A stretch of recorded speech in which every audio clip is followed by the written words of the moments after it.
Bonjour, welcome to Wahsa Distance Education Center's radio Zoom classes. This is MBF3C, grade 11 college math, and I am the teacher, Bronwyn Slate. If you'd like to participate live today, you can call the Wahsa studio at 1-800-465-7144 or 737-4017. You can listen on the radio at 91.9 FM and also on the television at Bell Express View Channel 972. You're always welcome to join me live through the Zoom link, which is available both from me, your teacher, and also your DEC. Our classes are scheduled from Monday through Thursday, 10 to 11 in the morning. And we are in our second week of our 9-week course. So just so you know what work to submit for marking, the pencil questions, sorry, the support questions with the pencil icon are not for marking. These are practice problems and you decide which ones and how many you need to do. If you're understanding concept, it's totally fine to skip a question, no worries. If you need more help, more practice, let me know and I'm happy to send you more practice problems. The answers are in the back of the booklet, so please check your work to make sure you are on the right track. The key questions, the ones with the little key icon, are the ones to submit for marking. So please do all of these questions. Show all of your work, your steps, and your thinking. This way I know what it is that you understand, and if you are making mistakes, I have more information that will help me actually figure out what it is that you are struggling with, and I can help. So how do you actually submit your work for marking? Well, there's 3 methods. The first is to scan your work and send it electronically. If you have a device, you can scan your completed work through the device. Apple devices have a Notes app, which has a scan function, and Android devices have a Google Drive app that has a scan function. These are free apps and are fairly straightforward to use. If you do need support learning how to use them, on my tech tutorials, there are 2 videos that will walk you through those how to use these scan functions. So go to my YouTube channel and check that out. If you need support, feel free to reach out and I'm happy to walk you through it. If you need to send pictures, because that's your only option, that's fine. Having them scanned makes the files a little bit smaller and easier to do, but no worries if that doesn't work for you. Then send them to me through email at studentwork@nnec.owen.ca and cc to bronwyn.slate@nnec.owen.ca. Or you can also send it to me through Facebook Messenger, where my name is B. Slate Wahsa. The second method is to drop your work off in Sioux Lookout. We have an outdoor mailbox at our 74 Front Street location. We are the bright red building next to the post office and have a small white mailbox next to our side entrance. The third method is to hand your work into your DEC. Your DEC can either send your work through the Express or fax it to 807-737-1732 or toll-free fax to 1-800-463-7852. Students can also fax in their work. If you have access to a fax machine, that's fine. Just give us a call or send me a message to let me know that it is coming through fax, because sometimes things can get lost. If you'd like to connect with me through social media, both my Facebook and my YouTube channel are under the name B. Slate Wahsa. You can friend me on Facebook and subscribe to my YouTube channel, and then you'll get notifications every time I upload one of our videos. All of our radio Zoom classes are posted to the YouTube channel shortly after airing. And there's also short videos that explain common errors or confusing concepts on my YouTube channel. So that can be a good place to go and check things out if you're struggling with something and need some support. Math is a really visual subject, so I strongly encourage you to access the visuals. Either joining me live through the radio Zoom class or watching the YouTube channels are both great options. However, if you don't have reliable internet and this is not an option for you, let me know and I'm happy to send you a copy of the recordings so you still get the full experience. So if you have any questions or concerns, please reach out and connect with me. You can email me at bronwyn.slate@nnec.owen.ca. Connect with me through Facebook at B. Slate Wahsa. call me at the office at 807-737-1488, extension 2209, or toll free 1-800-667-3703. My office hours are Monday through Friday, 8 a.m. to 2 p.m., though I am happy to make accommodations if you need some support and those time frames don't work for you. I understand that. So just reach out and we can try to arrange something that works for both of us. All right, today we're going to have our first Throwback Thursday lesson, focusing on lessons 1 through 4, because we've covered 1 through 4. So you might be asking, why are we reviewing already? Why are we going back over lessons 1 through 4? It's only been 2 weeks. But this is based on the idea that was generated by Hermann Ebbinghaus in 1885.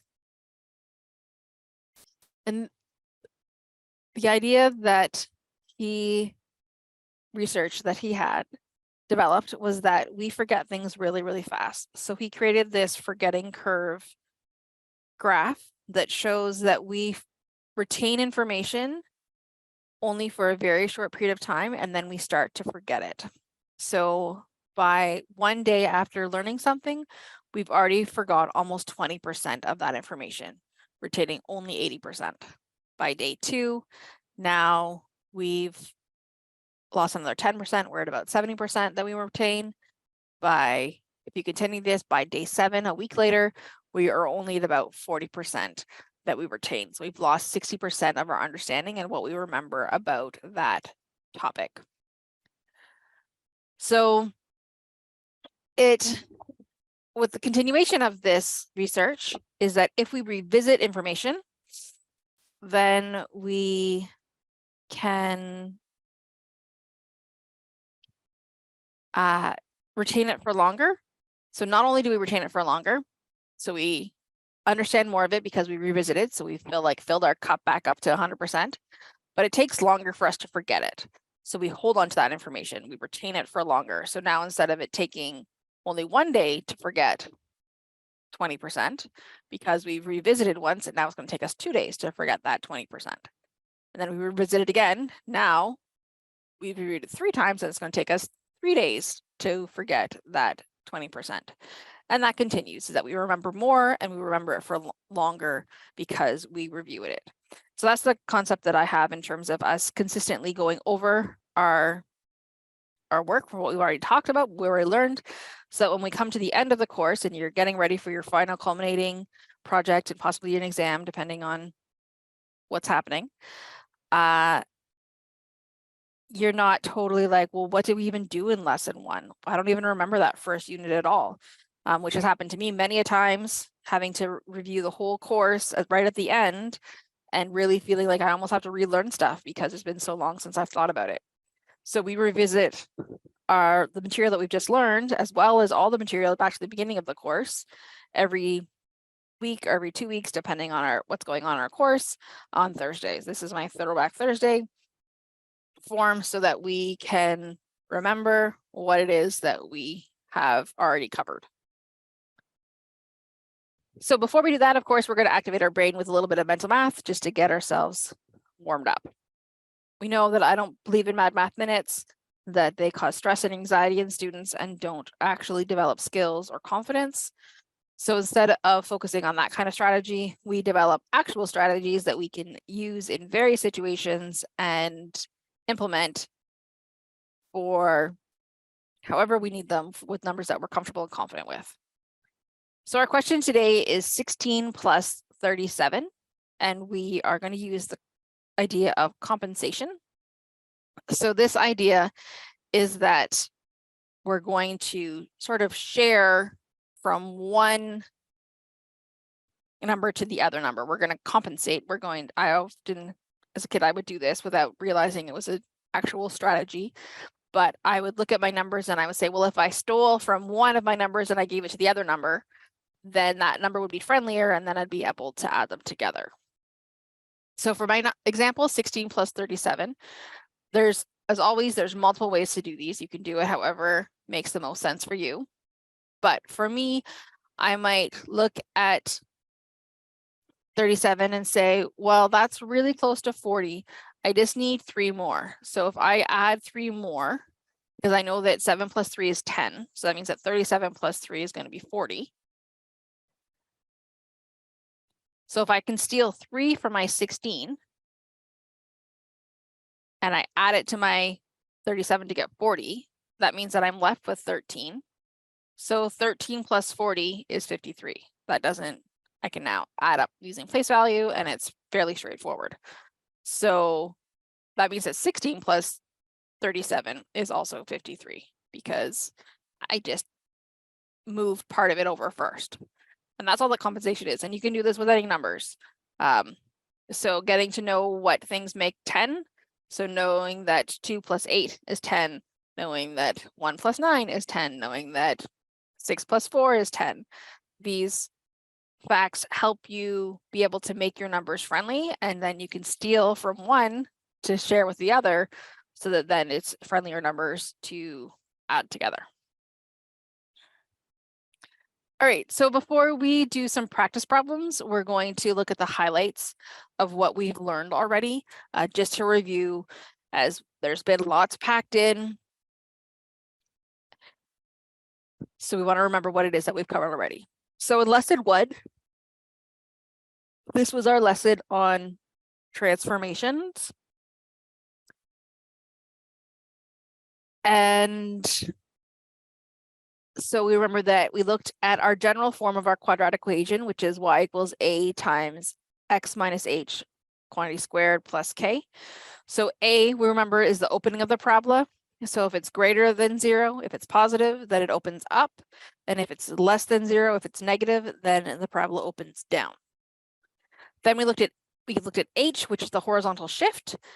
And again, if h is greater than 0, if it's positive, then it shifts right. And if h is less than 0, the parabola shifts left. Remember, this is the one that's tricky. In your equation, the sign is gonna look opposite than what it is that's actually happening. And then k, the vertical shift, and if k is greater than 0, then your parabola shifts up, and if k is less than 0, then your parabola shifts down. So those are what if being able to manipulate those numbers means that we can create any parabola that exists. So that's what we did in lesson 1. In lesson 2, we looked at polynomials and factoring. So remember that we expand our polynomials using the distributive law. So we multiply each term inside the brackets by the term outside the brackets. And then if we were expanding and simplifying using binomials, we're using the distributive law. We used Algebra Tiles, the box method, and FOIL to remember how to do these, where we made sure that each part inside the brackets is being multiplied by each part outside of the brackets or inside the other bracket. And then we looked at factoring, where we first common factored if we could, make our lives easier. Then we found all the factor pairs of the constant term. So what are the numbers that multiply to be that last constant term? And we then identified which of the factor pairs adds up to be the coefficient of the middle term. So we were looking for 2 numbers that multiply to be that last number and add up to be the middle number. Then moving on to lesson 3, which was solving and graphing quadratic equations. Here, we remember that solving quadratic equations with factoring means that solving quadratic means finding the x values that make your y equal to 0. So finding your x-intercepts.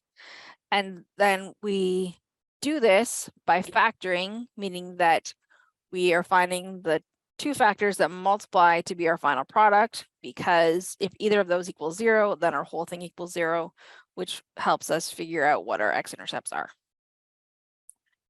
We also looked at recognizing the zeros on our graph, where we saw that the x-intercepts or your zeros are where your parabola crosses your x-axis. And then in lesson 4, the exponent laws, we knew that we were always talking about when our powers had the same base. These rules only apply when our powers have the same base, otherwise it doesn't make sense. So our multiplying powers rule was that we add our exponents when we're multiplying bases that are the same. So x to the exponent a times x to the exponent b is equal to x to the exponent a plus b.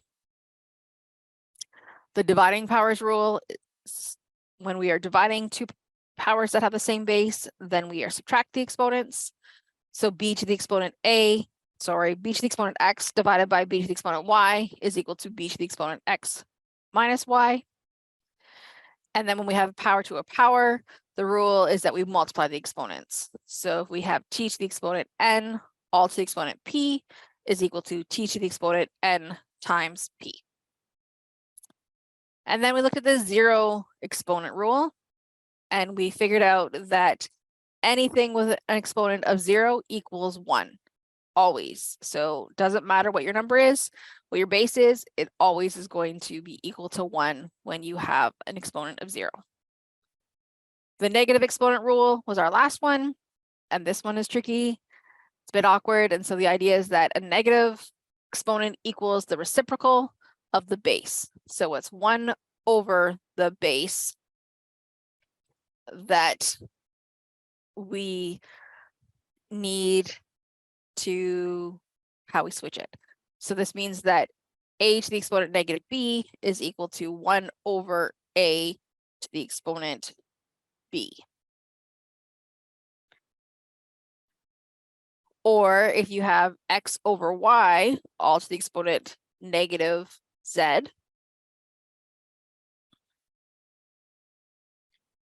then that is the same as y over x all to the exponent positive z.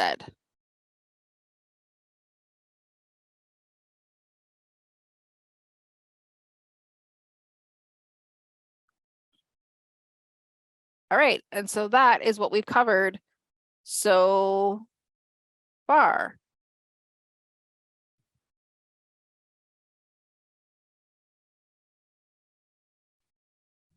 Now what we're going to do is we're going to do a little bit of mixed practice. That we've done a quick review of everything that we've talked about so far. And we're going to do a bit of mixed practice, which the idea is that I have some questions from all of the lessons that we've done so far. But instead of me telling you, oh, this is from this lesson, and you know that we've practiced because we've just been learning about this one thing, they're all mixed up.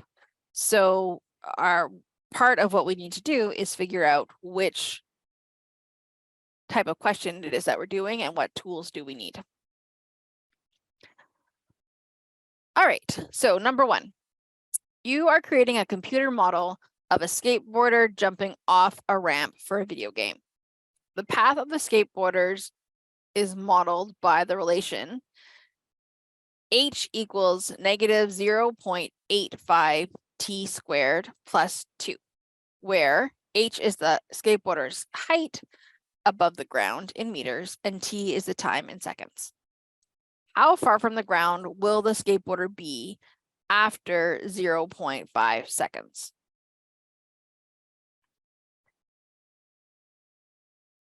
So this question is a solving quadratics question.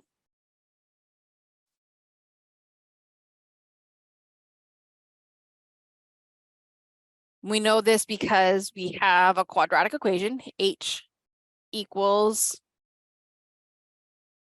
negative 0.85 t squared plus 2, and we're being asked to solve information about it. So here for part A, how far off the ground will the skateboarder be after 0.5 seconds? So that means that t is equal to 0.5. So because we know what t is, all we need to do is substitute t into our equation. So we have negative 0.85 times 0.5 squared plus 2. So we just need to put that into our calculator and calculate that actual calculation. We don't need to do any manipulation. We just need to calculate.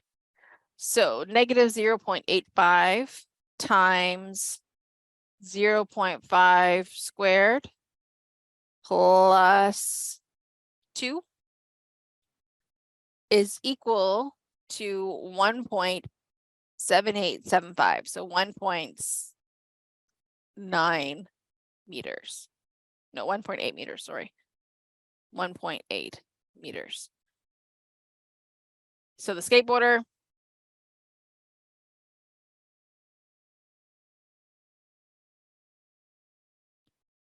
will be 1.8 meters off the ground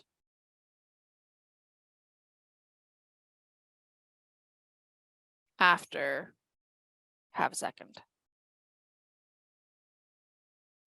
There we go. We've answered that question. So part B, for how long will the skateboarder be in the air? So if we think about this, we have a skateboarder jumping. So we have our time versus our height. So we have a skateboarder jumping off of the ramp into the air and then into the ground. So we know that for how long they're going to be in the air, how we figure that out is that we need to figure out, well, when do they stop being in the air? When does this happen? And that happens when our height is equal to 0. So again, we're still going to use the same equation, negative 0.85 t squared plus 2. But now we're wondering what happens when, so we're looking for t, when is it going to be that they are at height 0? So we're going to put 0 in. So that means that we have negative 0.85 t squared plus 2. But this time, do we need to actually factor? We only have one t term. We only have one term that has a t variable in it. So that just means that we can just solve for t. So I'm going to rearrange. I'm going to add 0.85 t to both sides. Sorry, 85 t squared to both sides in order to make it positive. So that means I have 0.85 t squared equals 2. So then I'm going to divide both sides by 0.85 so that I isolate for t squared. Now I don't know what 2 divided by 0.85 is in my head, so I'm going to do that on my calculator. And I get 2.3529. It's a good idea to round to at least 4 decimal points when you still have more to do. So then I'm going to take the square root of both sides. So t is equal to the square root of 2.3529, which is equal to 1.53 seconds. Really, it equals to plus or minus 1.53 seconds. But does it make sense to have negative time? No, it does not make sense to have negative time. So that means that we are going to just say that the skateboarder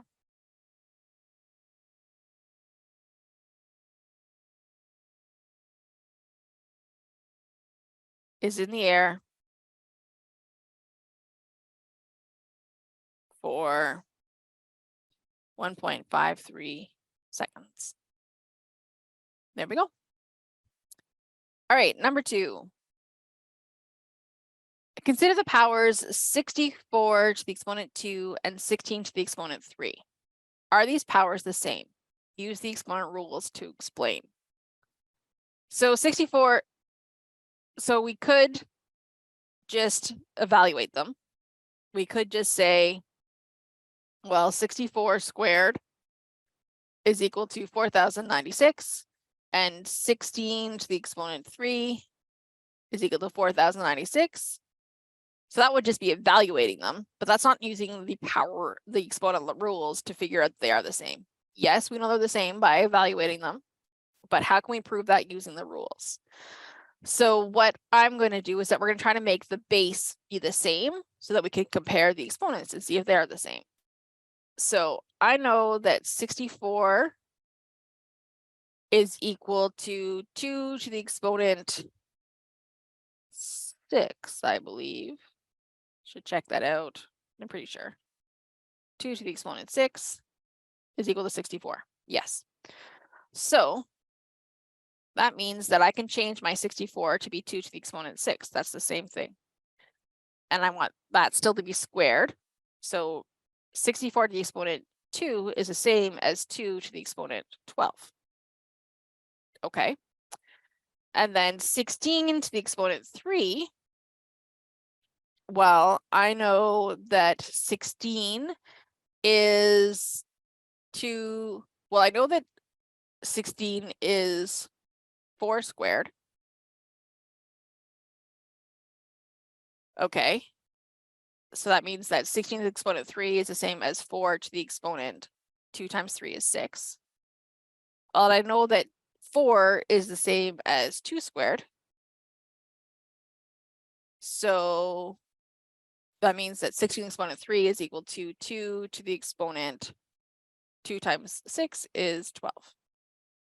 And that means that we can see that they both are equal to the same thing. That yes, therefore, yes, the powers are the same.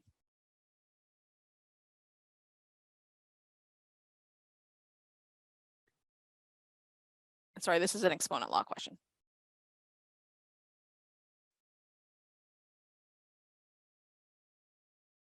Tells us to use exponent rules, so that's kind of gives it away.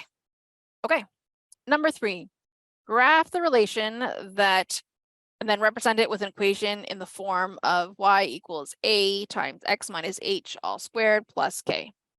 So this is going to be a transformation question.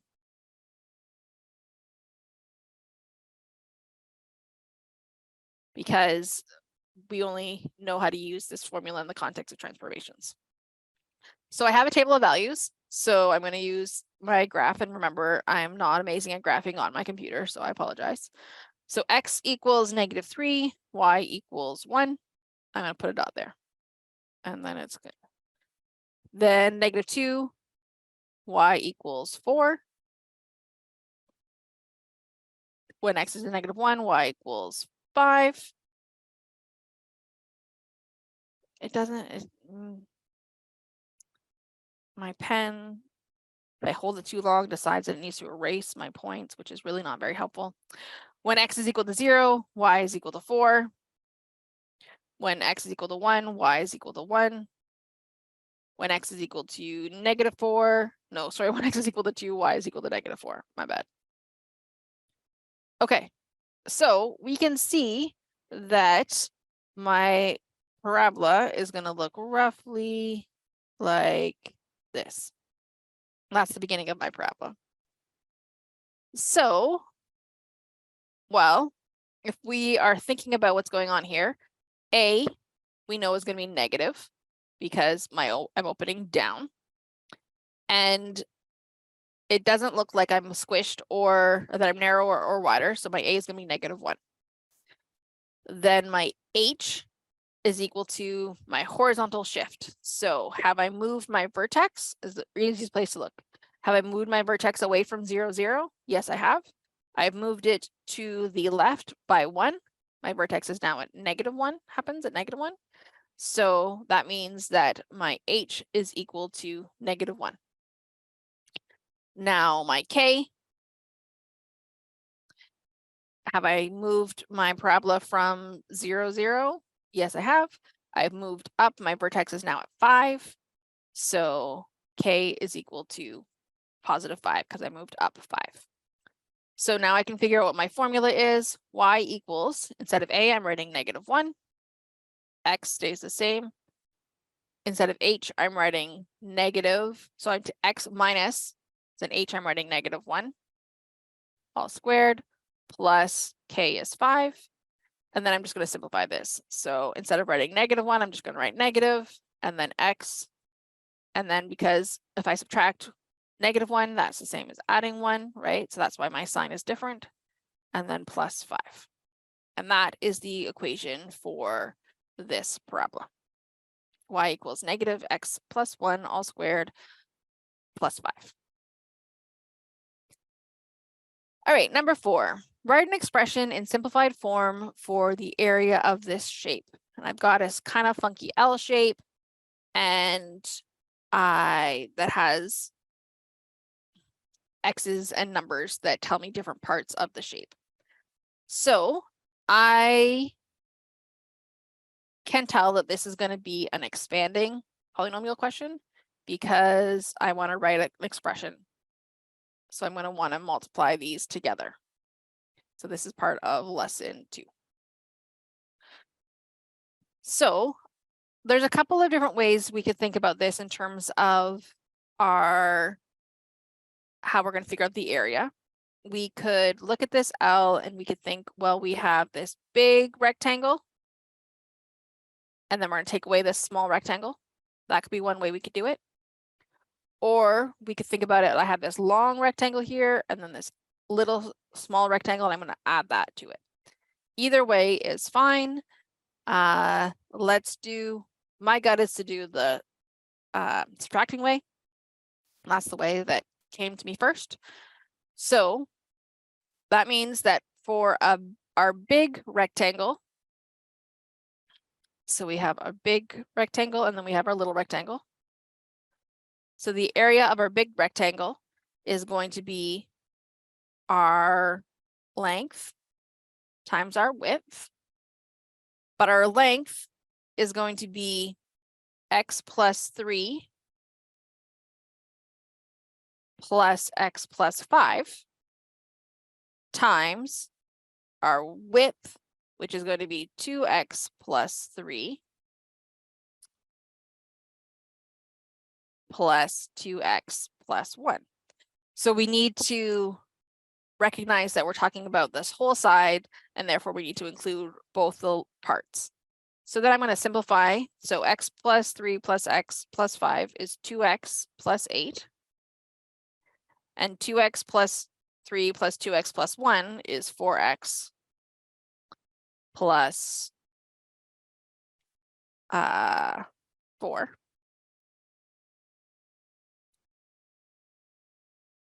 So then if I simplify that, if I'm going to expand that, I could use my box method. So I have 2x plus 8 times 4x plus 4.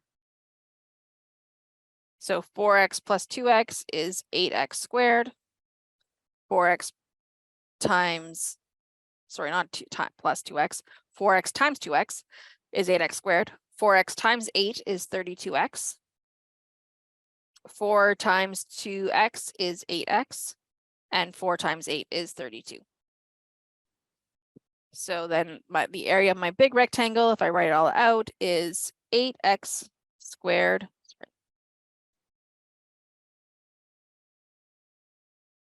plus 40x, because 32x plus 8x is 40x, plus 32. So then my little rectangle is this space, this white space that I'm drawing blue lines in. And so the area of that is going to be x plus 3 times 2x plus 3. So that, again, if you wanted to maybe do FOIL, you do first times first. So 2x times x is 2x squared. Then outside 3, x times 3 is 3x. Then inside 3 times 2x is 6x. And then last 3 times 3 is 9. So if we simplify that, we have 2x squared plus 9x plus 9. So then the L shape area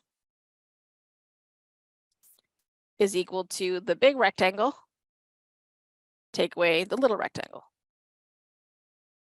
So my big rectangle is 8x squared plus 40x plus 32, take away, and I want to take away the entire little rectangle. So that means I want to do negative, I'm going to take away and then I'm going to do a bracket, 2x squared plus 9x plus 9.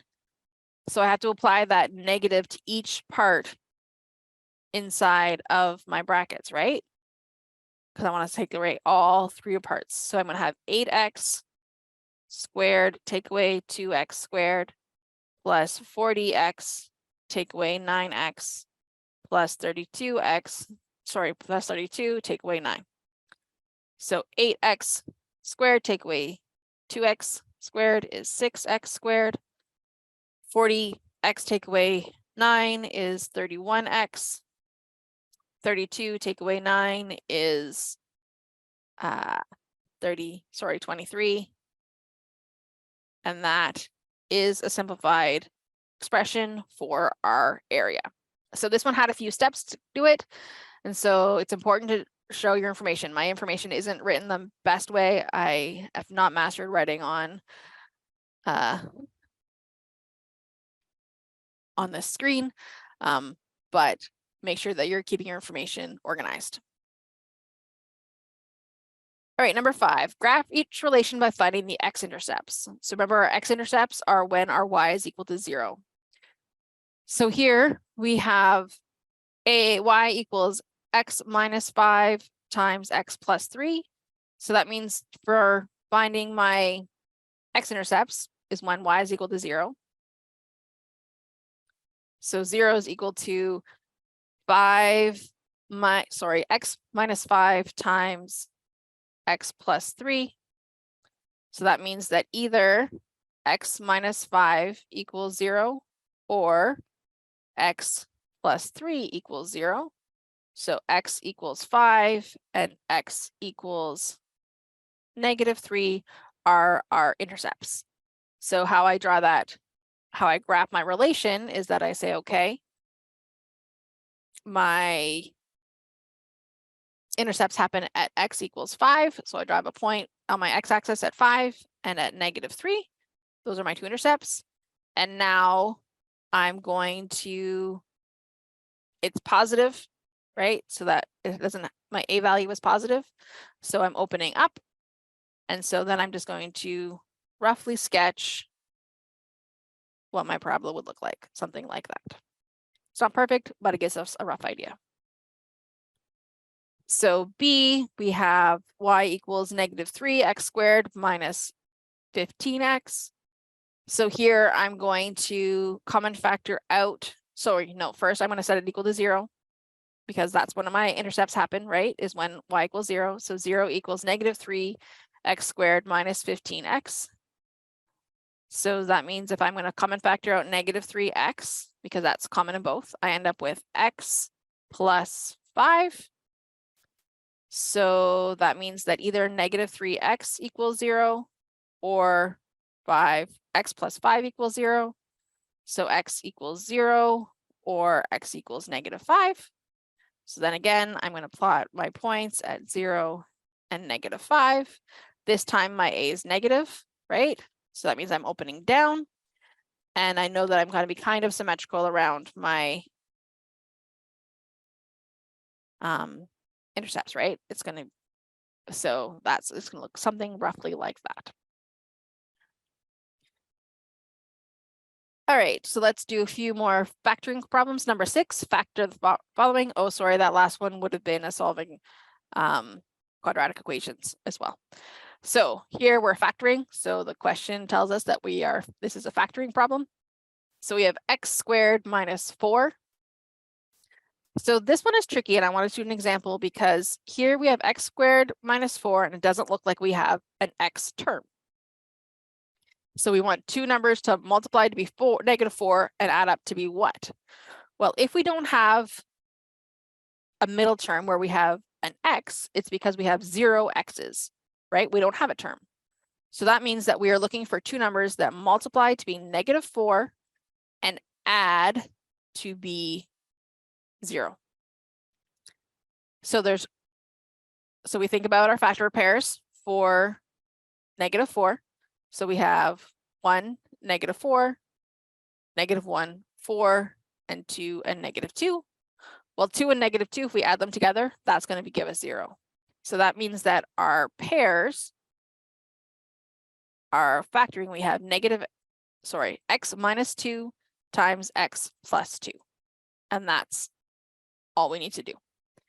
So these ones, it looks like we don't have a trinomial, it's because we have 0 x's in the middle, and that makes it a little bit different. So here's another example. We have x squared minus 100. So again, here that's the same as x squared plus 0x minus 100.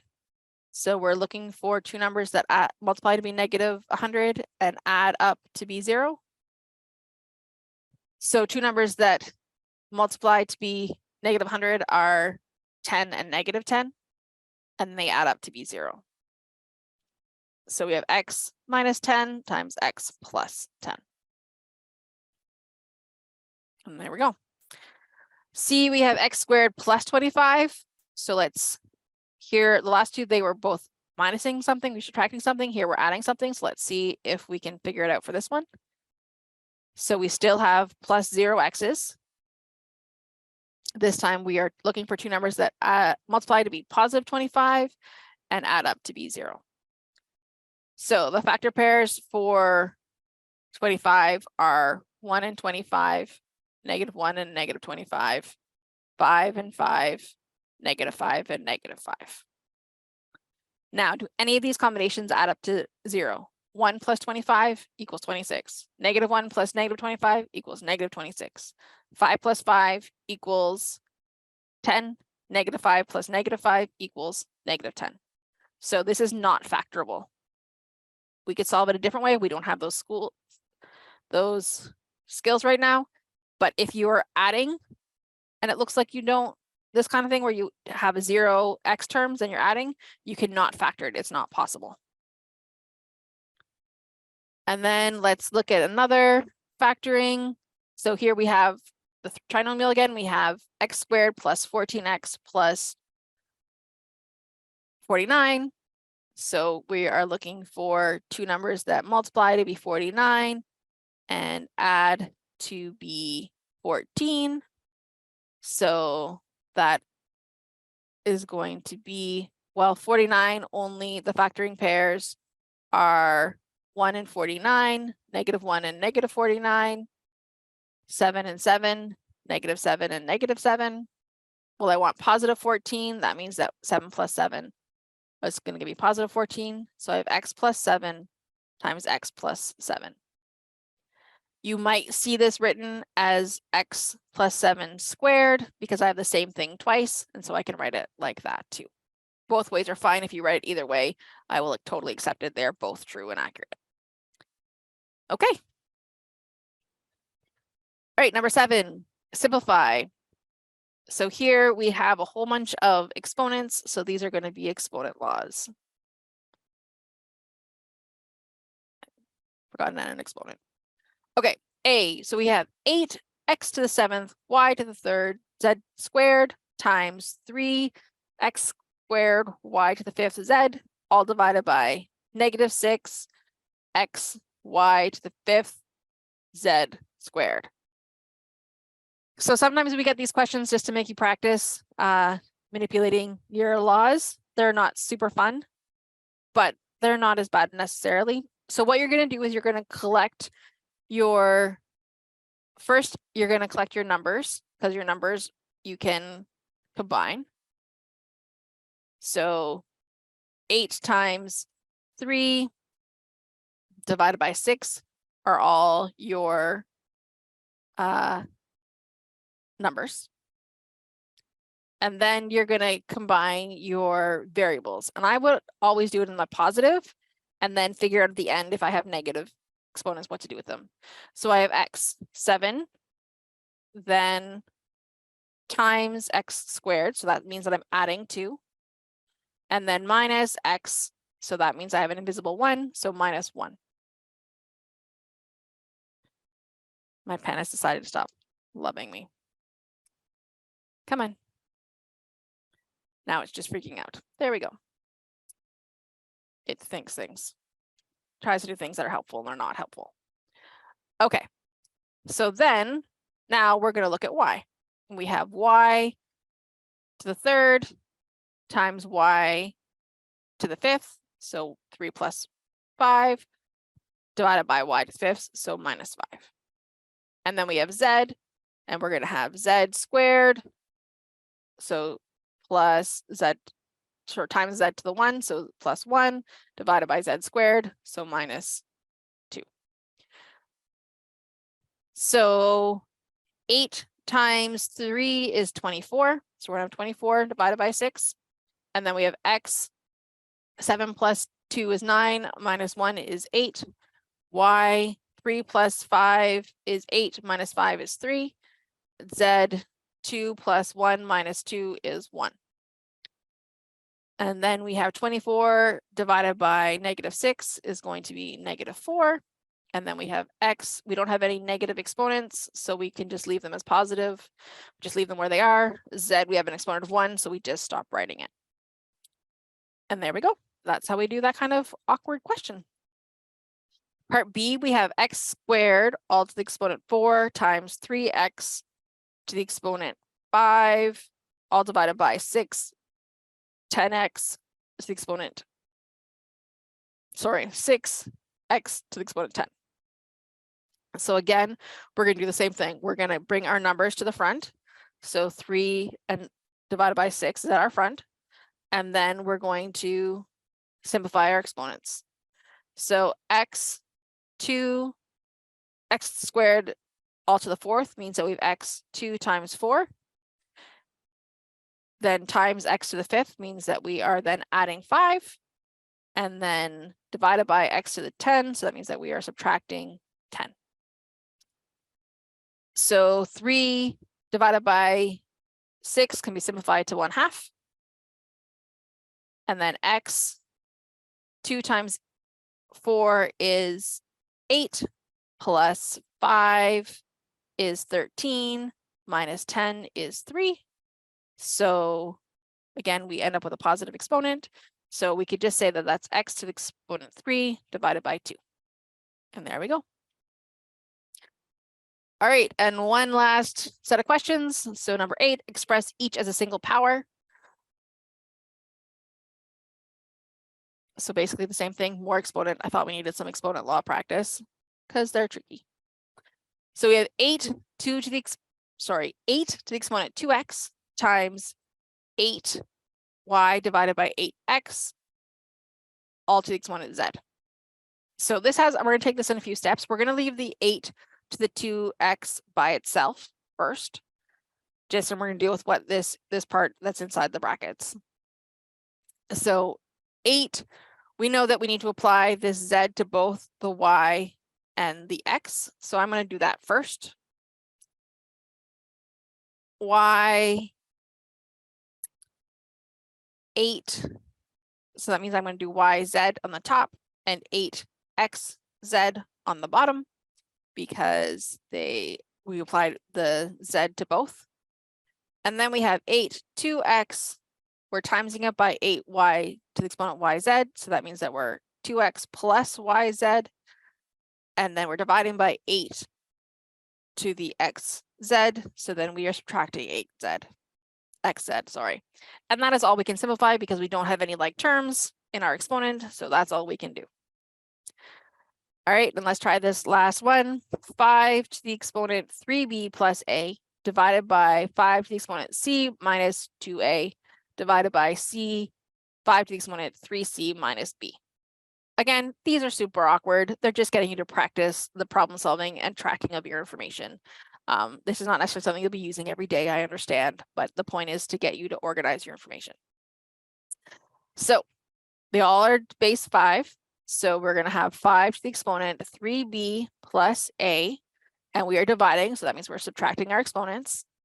So minus, and then I have c minus 2a. I'm putting that in brackets so that I remember to apply that negative to both.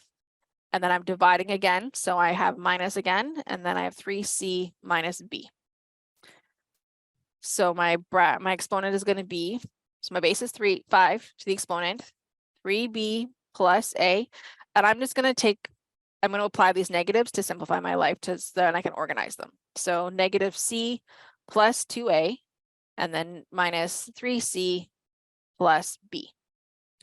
And now I'm going to rearrange them so that I'm going to collect all my a's together. So I have a plus 2a, so that's 3a. And then I'm going to look at my b's, and I have 3b plus 1b, so that's 4b. And then I have negative c minus 3c, so that's negative 4c. And there we go. Now I've done. That's all that I can do. Nothing else can be simplified. It's awkward, but with some practice, it's not too bad. All right, so now you have done all of, you're prepared to be able to do all of the key questions in lessons 1 and through 4. So if you wanted to, you could submit them for marking. You could wait until you're finished lesson 5 and then submit whole of unit 1, but I'm totally fine with you submitting individual lessons. That's totally fine. You do whatever makes the most sense for you. Remember to do all of your questions, every single one, and show all of your work so I can help you if you're making mistakes, and then you can send me corrections and improve your mark. So that is the first part of lesson 4 today. As always, if you have any questions or concerns, please reach out and connect with me. This is why I am here. Call me at the office at 807-737-1488, extension 2209, or toll free 1-800-667-3703. Email me at bronwyn.slate, that's spelled BRONWYN.SLATE@nnec.on.ca. Connect with me through Facebook at bslate Wahsa or YouTube at bslate Wahsa. All of our lessons are under a playlist called MBF3C, which is our course code, so you can find lots of resources there. I'm in the office Monday through Friday, 8 a.m. to 2 p.m., though I teach from 9 until 11, so that's not a great time to get a hold of me. But if you want to connect and those hours don't work, let me know by voicemail or an email or something, and we can try to figure out something that can work for both of us. Thank you so much for joining me today. Mogwitch.